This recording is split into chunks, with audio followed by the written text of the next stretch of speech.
Hello, my name is Lauren Hall and I'm a lecturer in criminology at the University of Lincoln.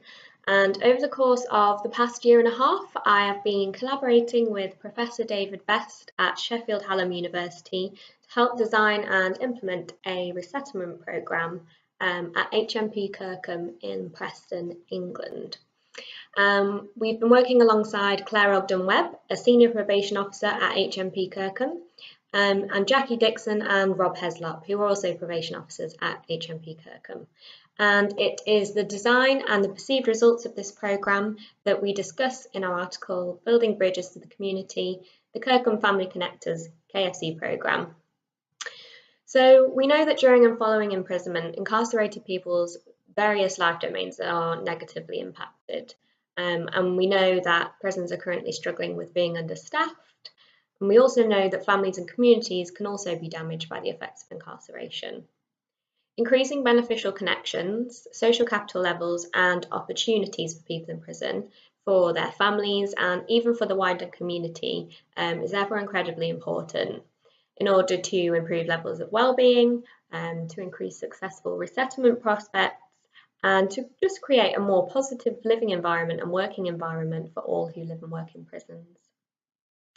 Our programme therefore built on existing recovery research created by David in Australia, and it includes 3 workshops conducted fortnightly with people in prison and with members of their families. So during the first workshop, the group are encouraged to explore past and current strengths, to complete some group activities and to complete some homework, which involves listing known assets that exist both inside and outside of the prison. Everyone takes part in this task, and there's always some surprise around the things that people used to enjoy that somehow got lost along the way. So there's often quite a bit of joy around rediscovering those past interests and thinking about them and looking forward to re-engaging with them. For the second workshop, principles of asset-based community development, ABCD, and assertive linkage are introduced. They're explained and then mobilised in order to help participants become active community connectors. So let's break down some of that terminology. ABCD is a strategy for community-driven development, and it stems from research into the characteristics of successful community initiatives by John McKnight and John Kretzmann. The model emphasises the existing strengths of the community and focuses on ways of best utilising these strengths.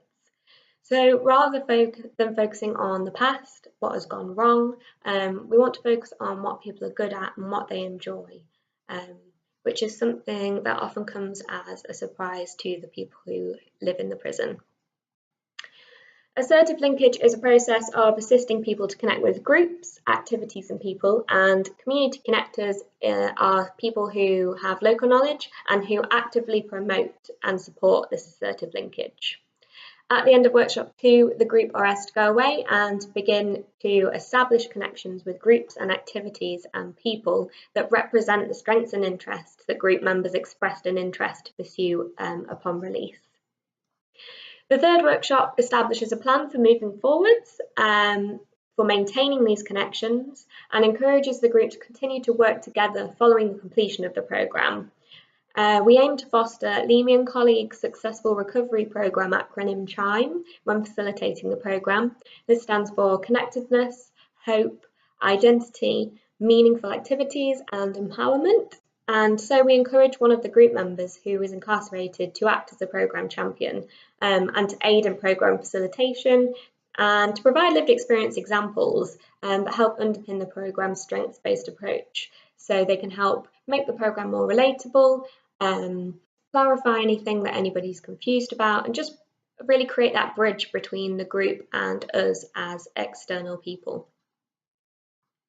People have left the prison following taking part in this programme to employment and volunteering opportunities through the connections made as a result of taking part, which is incredible.